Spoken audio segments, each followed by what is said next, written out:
Hello, my friends. It is a beautiful Saturday, and we are going to make a tea in beautiful places in Portland with friends. Portland is a beautiful place. It's a beautiful city. I've lived an hour from it most of my life, and we go there for food, we go there for entertainment, and honestly, we go there to hang out with people that I love, people that I find to be very beautiful people. So today we are doing an episode of Tea in Beautiful Places in Portland with friends. Come along with us. Portland has a lot of great bakeries, and you can't spend an entire day drinking tea without getting the jitters. So we decided to start off at Orange and Blossom, where we picked up some baked goods and sort of checked out Portland's bakery scene to get the day started. My friends, Beth, Quillian, and Anna Lee, wanted to try out some of Portland's famous tea houses. I love the Tao of Tea. It's one of my favorite spots. And so we decided to go in, check it out, get some amazing tea. It's pretty busy. It's too...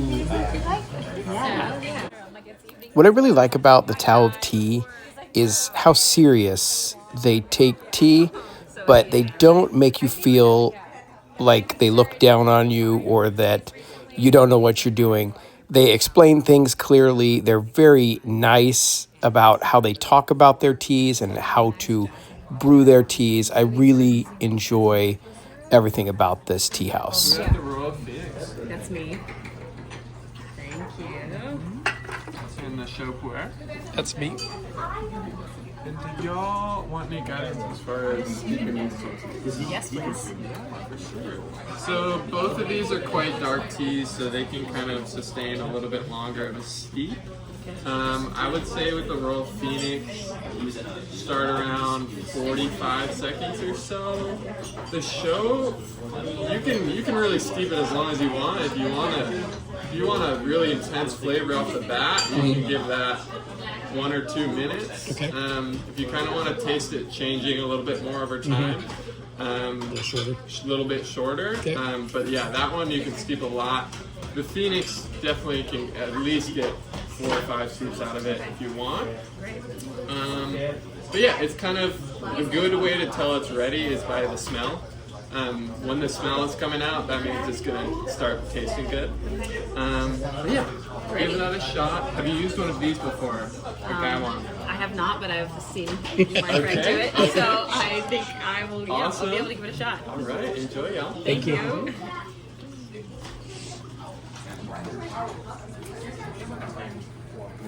She should have worn a silky scarf. Oh, that'd have been perfect. Okay, I gotta set a timer. I know. Yep, Like so if I just, was yep. strain in a pot, Yep. and I hold it on the Yeah, edge, those leaves and should I be go. pretty big, so you should have some room to... Can you smell it?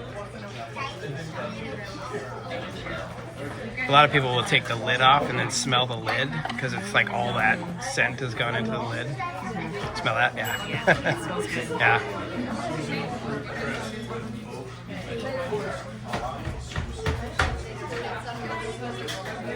What do you think? It's very tasty. Yep.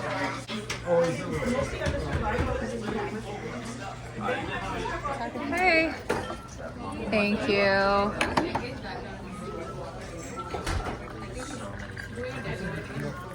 Yeah, that color is beautiful. Isn't it gorgeous? Here you go.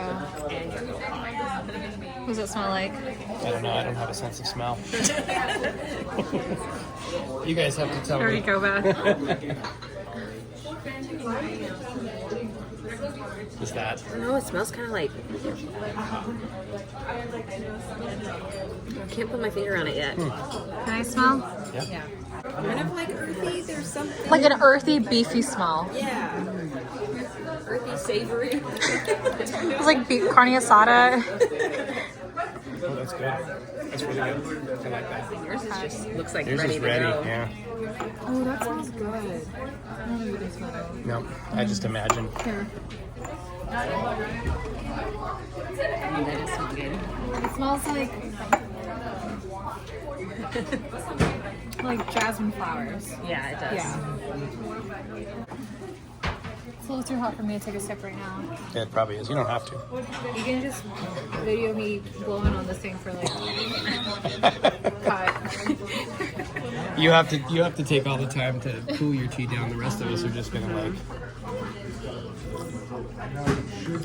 Now I'm always curious about people's tea experiences because, like, I got into tea because my parents were missionaries, and I was exposed to like British people and New Zealand people and people from Russia, and everybody had a different kind of, it was all black tea, but everybody had a different kind of style of doing it. You know, the British people were very particular about like the milk and the sugar, and New Zealand people were very particular about like how they put things in. The order. And then like Russian caravan tea is the strongest black tea you'll ever have. And they're drinking it at 8 or 9 o'clock at night. And it's just like, if I drank that stuff at 8 o'clock at night, I'm just like Wide awake. totally shaking. Like, it's crazy high caffeine. And then so I've always just been fascinated by that. And then my dad was born in China, so that also kind of gave me another interest in tea from that perspective. But Yeah, I grew up drinking Twinings Earl Grey. That's what my mom drank because my grandparents drank it. And that was the staple growing up every day. That's where my routine of having Earl Grey every morning came from. But now I don't drink Twinings anymore. About a decade ago, I think they changed the tea. Yeah. It does not taste as good. It is not as strong. So Twinings went out the door, and now I try, anytime I find a new Earl Grey, I buy it, especially from small tea shops. do you notice a big difference between buying it in bulk or like full leaf as opposed to buying it in tea bags? Yeah, there's a big difference. The loose leaf is much better, much more fragrant and lovely. But to be honest, my everyday Earl Grey is the organic Earl Grey from Trader Joe's. Like, that's my everyday Earl Grey. Yeah. Well, it's interesting because like the tea bags are often the like leftover grindings of all the tea, and so they're very powdery and stuff. Yeah. But I'm amazed. Like, most of the world still drinks tea out of tea bags. Like the bulk of it, even though most of the world knows that like drinking it out of It's not the best you could be getting. Right, anymore. exactly. Yeah, microplastics in your tea bags, all those concerns. Yeah. The That's TJs true. gets me through for the everyday because I drink a lot of Earl Grey. Honestly, it ends up being at least 2 times a day, morning and evening. Like I said, caffeine doesn't really affect me at this point in my life. There's So without milk.